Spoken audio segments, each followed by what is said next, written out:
What we need is a new mode of thought to simplify. We need new technology, and that technology is AI. In healthcare, I think we need to understand it as a foundational change in the toolkit we have available. In the same way, and I mean this profoundly, that algebra changed our understanding of the world and of math. Artificial intelligence in medicine is transforming clinical practices, but it faces regulatory challenges as the FDA may classify these AI tools as medical devices. We haven't yet figured out exactly what we're going to do with all of this, but we know it's big. The leading proponents is a company called OpenAI, last valued at $80 billion on revenues of 1 and losses of 5 billion. And what is it? It's a text box. But it's a text box, critically, that contains the whole internet. New machine learning, sophisticated models, they aren't the end of the question, it's the beginning of the question. This is The Scene in STEAM with Jade Frederick. Well, Aaren, thank you so much for coming out today. Thank you, making time to be here in your busy schedule. And you're on your ER rotation right now, correct? Yes, ma'am. Okay. Well, I'm glad you could be here. So I've known you ever since we were in college together. We both went to Oakwood, our HBCU.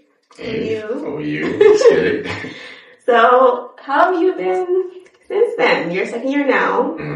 How was your transition from undergrad to now med school?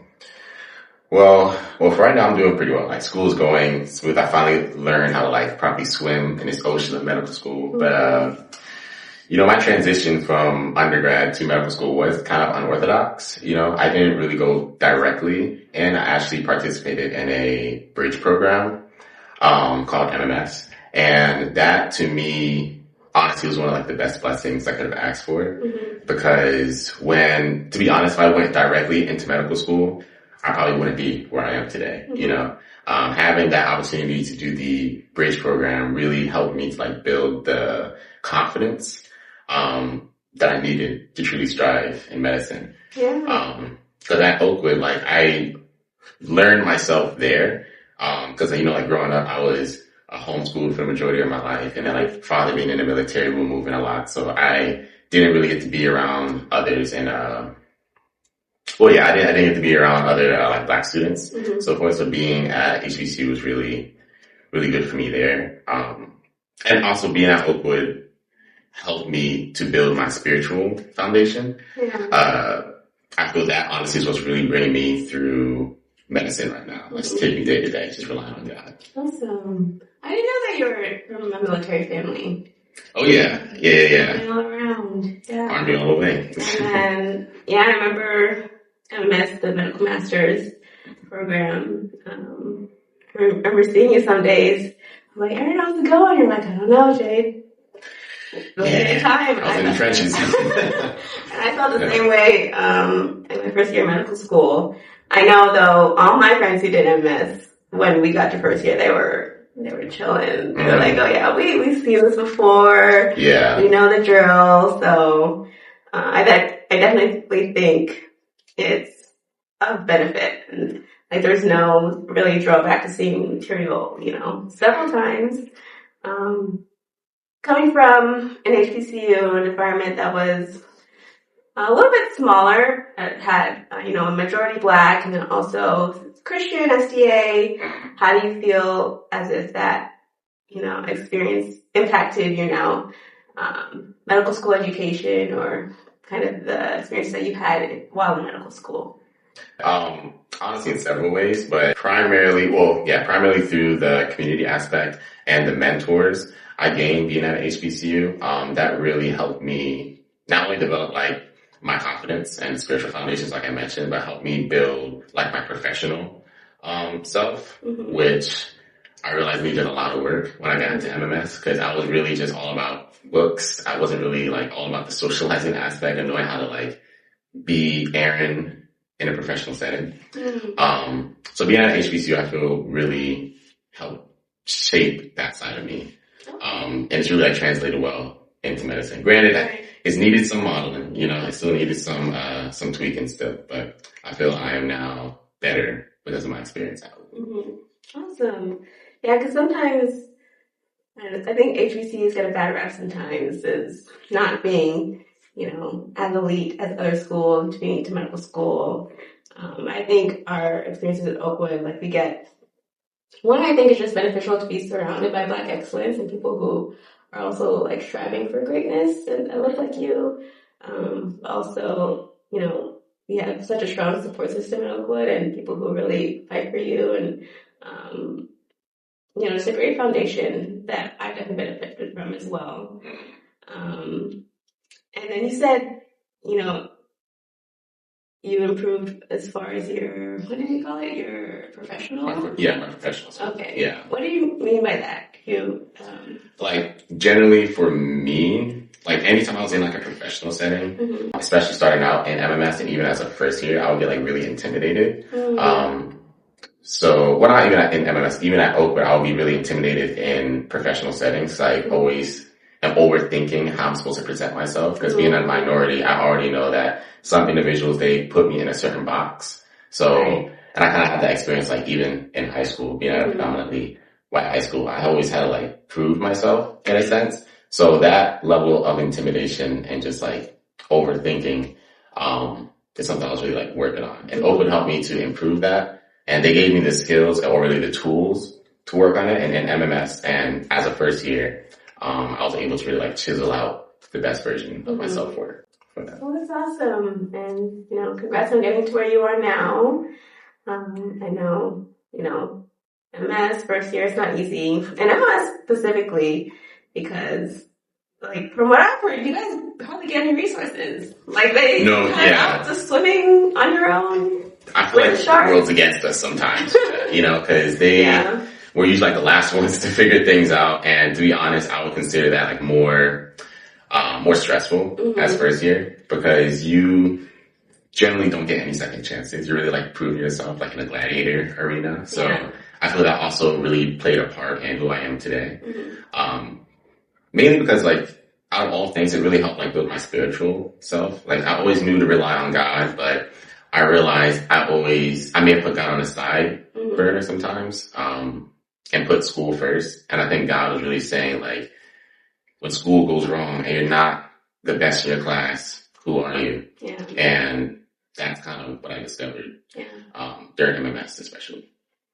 Are there any specific experiences that you've had that going back, you would give advice to someone just finishing undergrad and starting medical school? So an experience that you had that something you would do differently or something that you learned from that you would tell to someone coming up? Oh, yeah. That's a good point. So I'll keep it to 3 or 4. So one, I would say don't be afraid of change. Adapting to medical school, everyone has to go through. And it is always a challenging situation because there's no magic bullet to taking in this fire hydrant load of, of information. So being able to adapt and not feeling you have to stick with how you studied in undergrad, I feel is crucial because a lot of people by default try to study how they did in undergrad and that may get you through the first week at best, but you'll quickly learn it's not enough to really keep up with the pace. Other than that, another point of advice I would give is to know that you're running your own race. You're not racing everyone else. You are your own person because everyone comes into medical school at different points in their lives. And I feel it can be easy to be intimidated by your peers, especially there's some peers that will come in with 30 to a lot of research opportunities or research publications. And that may make you feel you're behind in this medical journey. But honestly, you just gotta keep pushing through and keep knowing that you are your own person. You're not someone else. Likewise with that race analogy, you're running your own race. Know that it is a marathon and not a sprint. That being an undergrad, I feel we've mastered the art of sprinting, then taking a rest, sprinting, then taking a rest, and that gets the grades that we desire. But in med school, it's really easy to burn out that way. That sprint mindset may get you through the first week or maybe the first 2 weeks, but then the burnout will last the rest of the block, so the rest of the year. And that's going to be the end of for some people, that could be the end of your journey right there. And for your first point, not being afraid of change, I definitely agree. I remember my first couple of classes, because that's when I used to write handwritten notes. I'm like, I just have to try handwritten notes just to convince myself that I can't do it. Because I know I couldn't, it's unsustainable. And then after like the second class, I'm like, yeah, no, I already feel like half this book, and I've had like 2 classes, 2 days. No, yeah. So, yeah, and I think burnout is definitely real, especially when you're being thrown so much information so quickly. Any advice you would give to someone coming in as far as adjusting to the pressure,